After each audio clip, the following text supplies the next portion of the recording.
Oui, bonjour peuple de Dieu. Aujourd'hui, nous allons parler de l'économie de la Côte d'Ivoire. Je t'ai dit, je ne suis pas venu changer la loi, mais je suis venu la rendre parfaite. Alors, aujourd'hui, nous allons parler de l'économie de la Côte d'Ivoire. Depuis 2011, aujourd'hui, nous sommes rendus compte au fait que, vu la constitution, il n'est plus président. Ce qui va se faire bientôt, on va dire, on va parler d'audit bientôt. Et aujourd'hui, on dit partout que la Côte d'Ivoire a de grosses dettes. La Côte d'Ivoire est vraiment endettée. Et qu'est-ce qui se passe? Que dit la loi ivoirienne? La loi ivoirienne dit au fait que les biens, on va dire les biens de l'État, restent aux Ivoiriens. C'est-à-dire, personne n'a le droit de vendre un bien de l'État sans l'avis du peuple. Je reprends, les biens de l'État sont aux Ivoiriens. Personne n'a le droit de vendre les biens de l'État sans l'avis du peuple. Ce qui veut dire, égal le mandat, égal la personne qui vient au pouvoir, genre le président qui est au pouvoir, égale la personne qu'il est, égale la manière dont il est venu au pouvoir, n'a pas le droit au fait de vendre un bien public. Parce que si jamais il le fait, c'est-à-dire au fait que celui à qui il a vendu le bien perd de l'argent. Parce que le bien revient, chose qu'on appelle ça, le bien aux Ivoiriens. Et cela ne peut pas se faire sans l'accord des Ivoiriens. Alors, qu'est-ce qui s'est passé? Aujourd'hui, certaines personnes disent en Côte d'Ivoire, on a tout vendu. Il y a d'autres personnes qui disent que quand l'argent rentre, c'est pour faire un remboursement. C'est vrai, quand l'argent rentre, c'est pour faire un remboursement, vu que nous sommes endettés. Mais l'argent va où? L'argent va chez, comment on appelle ça même?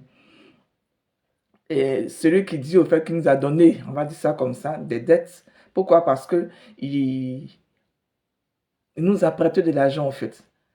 Mais quand tu donnes l'argent, nos prêteurs, là, comme on le dit, là, quand tu donnes l'argent, là, est-ce qu'ils disent au fait qu'ils sont en train de prêter de l'argent en Côte d'Ivoire? Est-ce qu'il y a une preuve? Parce que comment j'ai cherché, aujourd'hui j'ai essayé de chercher, je me suis rendu compte qu'il n'y a pas de preuve au fait. Au lieu de dire qu'on a prêté l'argent, au fait, ce n'est pas de l'argent qui a été emprunté. La Côte d'Ivoire n'a pas emprunté. Vous comprenez? Et celui qui dit qu'il a donné, là, il n'a pas donné. Pourquoi? Tout simplement parce qu'au fait, dans mes recherches, je me suis rendu compte au fait que la personne, là, le donneur, le prêteur, là, hein, est inclus au fait dans le gouvernement. C'est-à-dire que les biens de l'État sont partagés.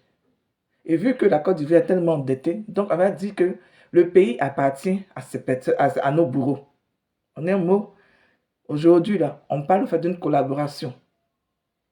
C'est comme si on était en prison et puis on travaillait pour un tiers pays. Alors que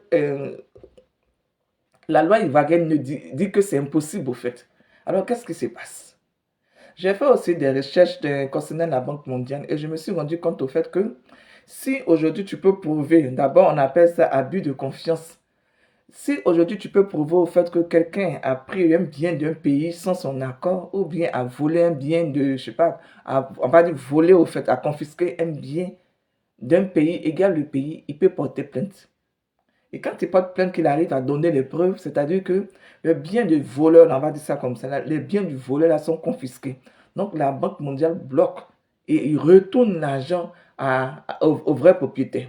Vous comprenez? C'est la loi.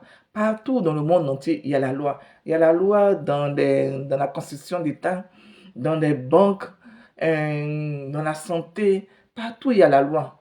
Je vais vous donner un exemple. Par exemple, si un médecin n'a pas pu soigner quelqu'un parce qu'au fait, il n'était pas, on va dire, il n'avait pas euh, le diplôme ou bien la capacité ou bien égal au fait la raison. Si la raison est justifiée, ok, il n'y a pas de souci. Mais quand la raison n'est pas justifiée, on peut le juger et on peut le condamner aussi. Parce que au fait, tu ne peux pas aller acheter un diplôme alors que il s'agit de la vie des gens. C'est pas possible. Soit tu es médecin, soit tu n'es pas médecin.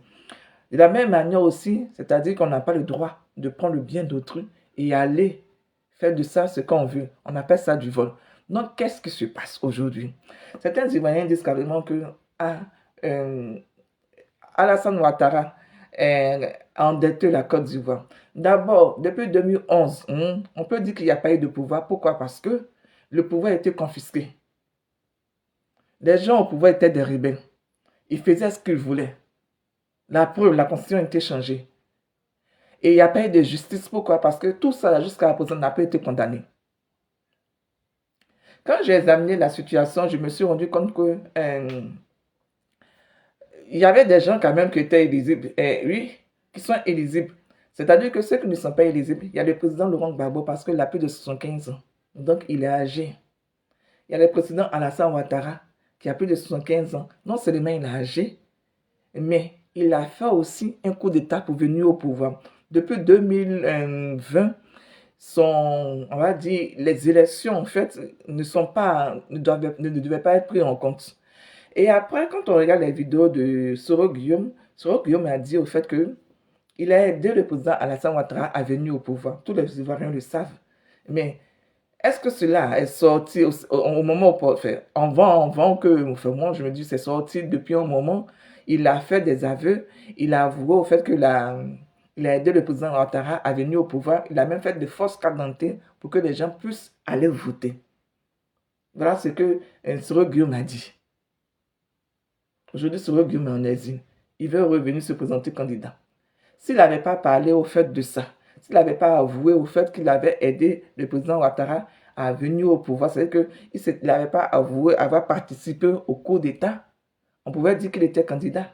Mais ici, il ne peut pas être candidat parce qu'il y a eu plus de 300 000 morts. 3 000 morts au fait. Alors, qu'est-ce qui se passe? Bientôt, Alassane Ouattara ne sera plus au pouvoir. Parce que même si, là, présentement, on dit qu'il est recherché, on ne sait pas, on n'a pas de ses nouvelles. Est-ce qu'il est en vie? Est-ce qu'il est quoi que ce soit? J'ai vu sur RFI au fait qu'on dit que quoi, le président Ouattara est mort. Après, ils ont démenti, on ne sait pas ce qui se passe. Moi, je ne peux pas parler des choses que je ne sais pas. Par contre, je peux parler de la loi parce que la loi, elle écrit blanc sur noir. Donc, la loi dit quoi aujourd'hui? On m'a dit au fait que si pendant un moment, on n'a pas les nouvelles du président Alassane Ouattara, on dira que au fait que le pouvoir est quoi? On va dire il a fait abandon de pouvoir. Parce qu'on ne peut pas demander au fait certaines choses et puis les gens, le peuple ne peut pas se soulever comme ça et puis un président va rester dans le silence. C'est pas possible. Pour le moment, tout va bien. Donc le peuple a le droit de revendiquer. Je reprends bien, le peuple a le droit de revendiquer. Est-ce que Alassane Ouattara a fui? Il est parti se cacher. Moi, je ne peux pas vous répondre, je ne sais pas où il se trouve. Et puis, ce n'est pas de mon devoir, ce n'est pas à moi de le chercher. Comme je le disais la dernière fois, je dis, quand un pouvoir, comment on appelle ça, la justice ne peut, la Cour suprême ne peut pas assumer, c'est le peuple qui prend en fait, qui remplace. Donc le pouvoir appartient au peuple. C'est le peuple qui doit réorganiser les élections. Et puis l'armée est là pour protéger le peuple. C'est ce que je disais hier. Voilà. Donc aujourd'hui, même si on réorganise les élections, qu'est-ce qui va se passer? Parce que la Côte d'Ivoire est endettée. Il faut payer les dettes. Moi, je dis, on ne peut pas payer les dettes. Hein? La Côte d'Ivoire ne doit rien. Je dis bien, la Côte d'Ivoire ne doit rien aux gens à qui on dit que nos prêteurs, on va dire ça. Je reprends, la Côte d'Ivoire ne doit rien à nos prêteurs. Parce qu'il n'y a pas eu d'élection en 2011. Et si on a bonne mémoire, on s'est rendu compte que l'Union mondiale, enfin, les autres pays, les autres présidents ont confirmé au fait que Alassane Ouattara a bien été a bien gagné, au fait, a bien mérité le pouvoir. Pourtant, Laurent Gbagbo avait 38% des voix. Il a même dit de recompter les voix. Ils n'ont pas voulu recompter les voix. Aujourd'hui, il y a des aveux de Soro Guillaume. Aujourd'hui, il est parti à la CPI. On dit non, il est innocent. On a déclaré innocent. Maintenant, s'il est innocent, est-ce que le coupable peut rester au pouvoir? Et en plus de cela, le coupable n'a pas été voté. Jean, il n'a pas gagné. Il n'y a pas eu d'élection en 2020. Il y a eu un cafouillage. Et dans ce cafouillage, comment on appelle ça, reconduit sa candidature. Alors, moi, je suis là aujourd'hui pour vous dire de ne pas vous inquiéter. Parce que quand il va y avoir un président, que ce soit un président d'intérim au pouvoir, que ce soit un président, comment on appelle ça, mais égal le nom qu'on va lui donner, parce que moi, j'ai dit, par rapport à la prophétie, j'ai dit le Saint-Esprit va mettre quelqu'un au pouvoir et cette personne va faire le nettoyage. C'est-à-dire qu'elle va rétablir la situation. Excusez-moi, elle va rétablir la situation, elle va essayer de réorganiser au fait la Côte d'Ivoire et puis organiser les élections dans la vérité, dans la franchise. Ceux qui voudront se présenter en tant que, qui vont remplir les conditions pourront se présenter en tant que candidat. Alors, Qu'est-ce que je vais rajouter? C'est-à-dire, aujourd'hui, on n'a pas besoin de s'inquiéter. Ça ne sert à rien de courir dans tous les sens. Peuple de Dieu, ça ne sert à rien de courir dans tous les sens. Dieu, du haut de son trône, nous regarde. Dieu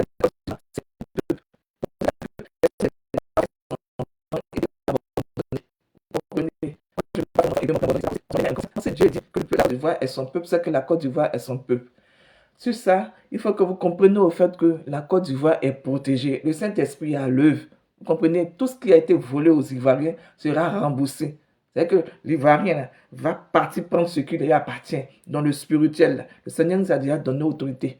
Donc, on va aller chez, comment on appelle ça, chez nos bourreaux, nos voleurs, là. On va prendre ce qui nous appartient, ce qui nous ont volé, ce qui nous revient de droit. Et puis, on va revenir en Côte d'Ivoire avec ça. On va gérer le peuple ivoirien.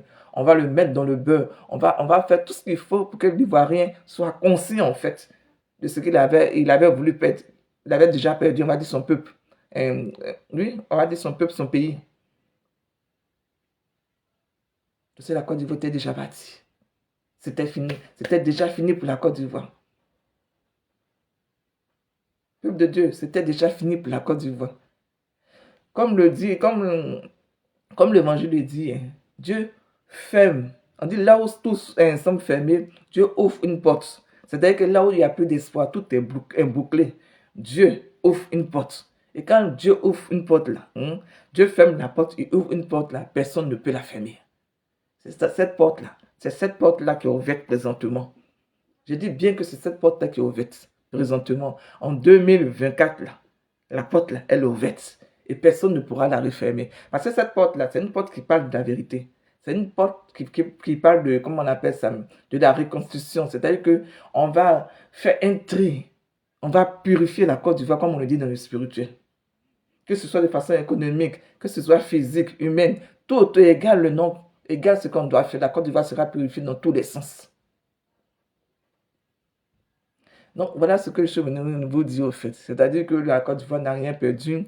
La Côte d'Ivoire n'est pas endettée. Soyez tranquille, il n'y a pas de souci. Voilà. Tout est une histoire de droit. C'est-à-dire aujourd'hui, certaines personnes, on va dire les grandes puissances, pensent que les Africains ont peur de revendiquer leurs droits. Nous sommes intellectuels. Celui qui prie son Dieu, celui qui se dit enfant de Dieu, qui prie son Dieu, ne peut pas avoir peur d'un humain. Parce que si tu as peur d'un humain, là, tu es mort d'avance. C'est pour cette raison qu'on vous dit de prier. Il n'est pas que les gens fassent pression sur vous dans le spirituel. Donc les Ivoiriens n'ont rien perdu. Ils sont venus pendant 15 ans, ils ont géré le pays comme ils le voulaient. Ils ont pillé le pays. Oui, ils ont pillé, nos bourreaux là, ils ont pillé le pays. Et là, quand l'enfant de Dieu va venir au pouvoir, tout ça là, lui sera restitué. Ils vont restituer tout ce qu'ils ont pris aux Ivoiriens. Ce n'est pas une prophétie. C'est ce qui est normal. C'est ce que la loi dit qui va se faire. Tout ce qui reste à faire, c'est-à-dire la personne qui va venir au pouvoir, la personne que le Saint-Esprit va mettre au pouvoir, c'est cette personne-là qui va faire appliquer la loi. Parce que la loi, là, c'est pour tout le monde. Que tu sois président, que tu sois ouvrier, égale la fonction que tu occupes, égale la couleur de ta peau, c'est pour tout le monde. Que tu sois président des États-Unis, président de la France, Union européenne, égale à ce que tu représentes. La loi, là, elle est faite pour tout le monde. Voilà. Donc, tu ne peux pas voler le bien d'un pays, hein, et puis t'accaparer ça en faisant croire au fait que soit c'est pour toi, soit c'est pour ton pays. Et le plus souvent, mais c'est même pas pour leur pays. Quand ils volent des autres pays, là, quand ils pillent les autres pays, là, c'est pour leur poche. Donc voilà. Je suis venu juste pour vous dire au fait, tout ce qui a été volé sera restitué. C'est la loi. Il suffit simplement d'avoir au fait, comment on appelle, la, la protection divine pour affronter ces gens-là. Ces gens qui sont au pouvoir, qui se disent qu'on ne peut rien leur faire. Ces bourreaux qui pensent qu'on ne peut rien leur faire parce que nous sommes des Africains. Là. Ils n'ont rien compris encore. Ils ont qu'à attendez. Attendez un peu. Quand le Saint-Esprit va s'occuper de vous, vous allez comprendre au fait que l'homme là, c'est pas rien. l'enfant de Dieu, là, ce n'est pas rien. La couleur africaine, ce n'est pas rien. En plus de cela, nous sommes le peuple de Dieu. Sur ce, je vous laisse. Je vous souhaite une belle soirée.